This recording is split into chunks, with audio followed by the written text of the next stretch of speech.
In case you missed it, the news wrote, YNW Melly gets bond on 1 out of 6 of his total charges. He's been locked up for 2,295 days without a bond or a guilty charge, even despite a previous mistrial, as the paperwork would then be released inside of the courtroom showing his $500,000 bond. This even resulted in Melly's mother speaking outside of the courtroom on IG Live. We just still praying. I know I said I would give, I'll keep everybody updated with what's happening. I know right now we're waiting. So basically the judge is going to do, I guess, a written order. So we're just waiting, and that order can come any minute, or it could come tomorrow. I don't know. So we're just waiting. We're just waiting. So everybody just keep praying, keep having faith. Oh, Tessa, stop. I've been crying too. It's been a long time coming, you know. As YNW Melly's team put together a very impressive bond package, which made rappers react saying, in quote, "That boy Melly coming home, I feel it." As his lawyers would write, Melly's legal team proposed posting unspecified bond that would be paid by his record label, 300 Entertainment. If he's granted a bond, they assured the judge that Melly would be on house arrest, wear an ankle monitor, and hire round-the-clock security to keep tabs on him, as YNW Melly would then be seen walking into the courtroom.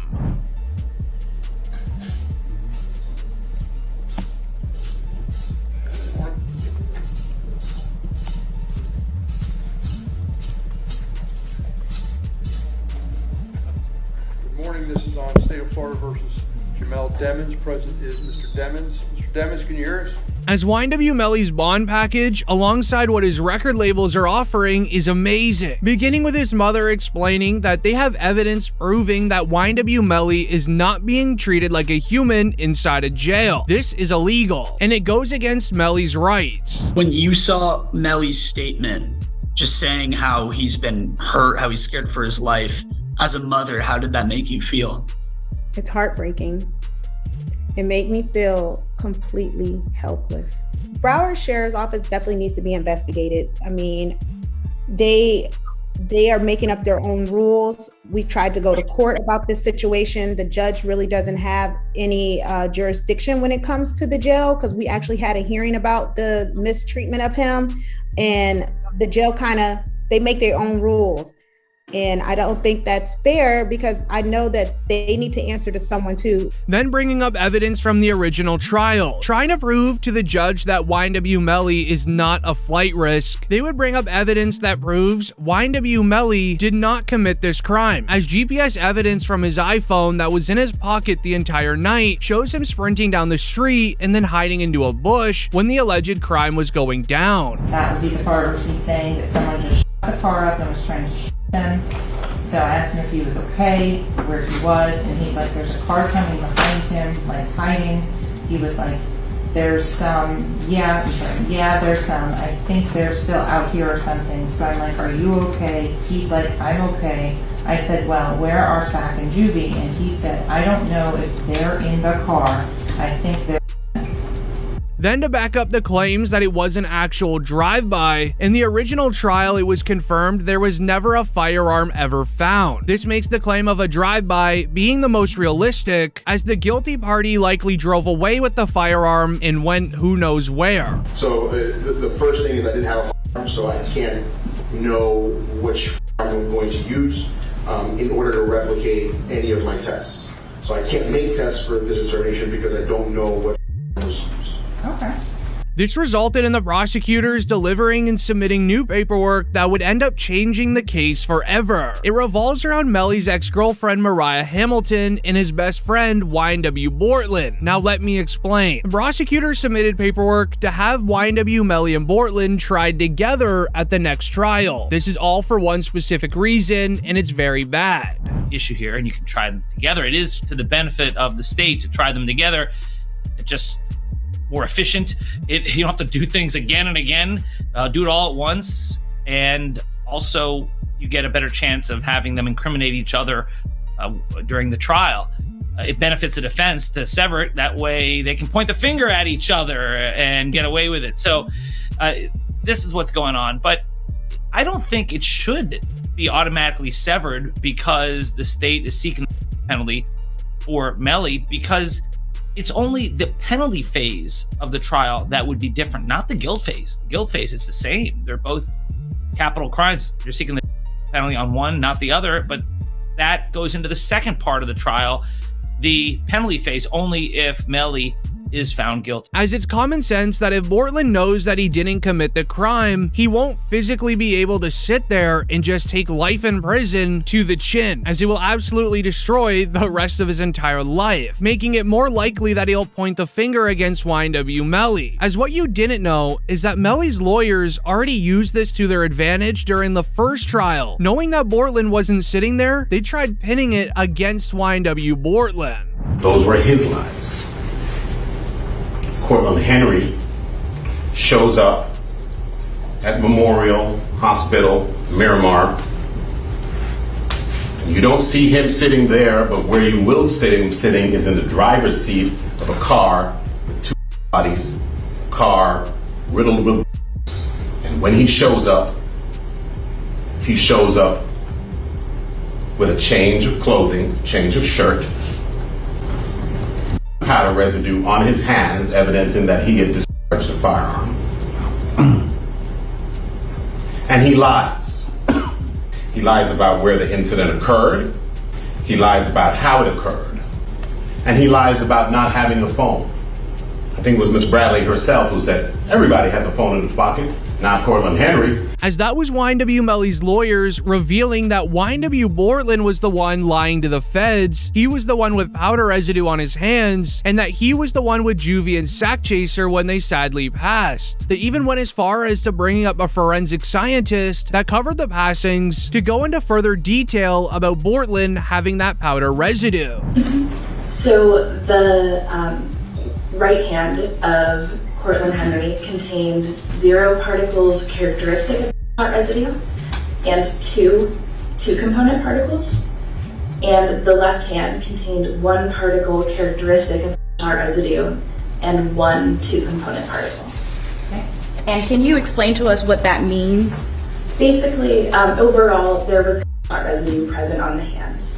YNW Bortlen did not appreciate this at all. This is why when Melly was granted a mistrial, a report shared, YNW Bortlen tweets a mysterious message on the same day that Melly's mistrial was declared. The tweet read, "Mind games don't work on people like me," alongside a handshake emoji as if he's accepting some sort of deal. But to make it even worse, the prosecutors are now going to have Melly's ex-girlfriend Mariah Hamilton on their side as well, as she was recently arrested for skipping Melly's first trial. Mariah Hamilton is spending her first day at the Broward County Jail. She has no arrest record until now.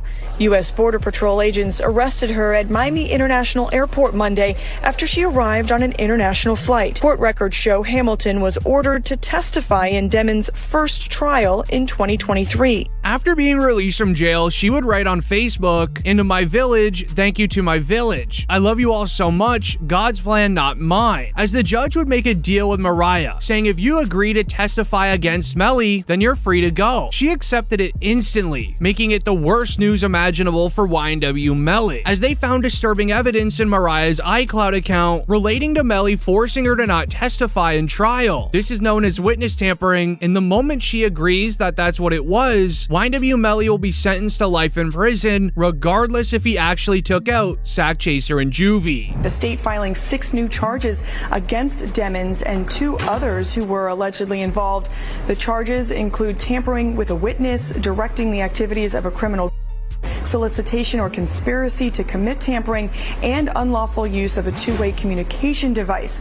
Now, a couple of those charges actually carry a life in prison sentence if there's a conviction. As the witness tampering case would be separate from his existing case of Sack Chaser and Juvie's passing, but it also holds the exact same amount of prison time. As in the United States, they take witness tampering extremely serious. Due to the witness tampering, Melly's also not been able to use a phone in jail for several months. It got so bad that his mother, Jamie King, did an interview exposing the county jail for not allowing Melly to use a phone. My son has not been convicted of anything, and even other inmates that have been convicted or anything, they have the right to use a telephone. They have a right to just to be allowed to write letters to their loved ones, to receive their mail. They hold his mail, they don't give it to him. But if the evidence is true that Melly was using the jail phone to commit witness tampering, that's why they haven't allowed him. As the scariest part of all, the feds very likely have the evidence stored away until trial begins. They wouldn't just keep Melly off of the jail phone if it was a hunch that he was doing it, as that would come with multi-million-dollar lawsuits. However, the prosecutors also had the chance inside a court to defend themselves and give reasons as to why Melly should stay in jail. As you tell me what side has stronger evidence, as the prosecutor's evidence began with what was on Melly's phone, where he sent a text message hours after the crime admitting to it. The PZ Gambino account asked him if he was okay, and his response was,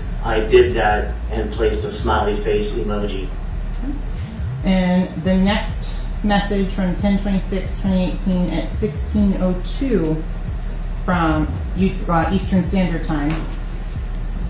The YNW Melly account says what? After that, SHHHH. But also found on Melly's phone was a saved video from somebody's Facebook Live, showing Melly and Bortlen's reaction to the crime only 6 hours after it was committed, not looking sad at all.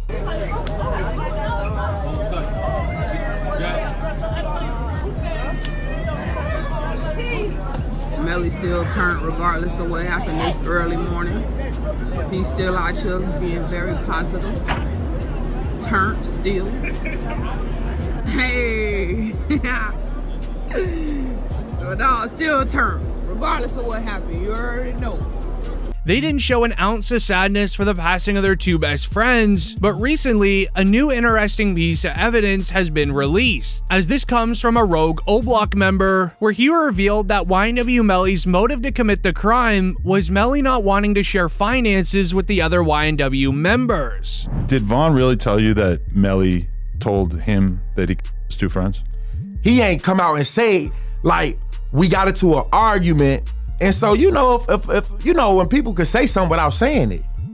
And so he told me, like, once I posted what I posted, Vaughn was mad at me. Bro, why you put up there, bro? Walk the bam. I'm like, you sitting up here, like, you know the love we got. You do this for us, but you gonna trust that his two friends? And he said, them was trying to extort him.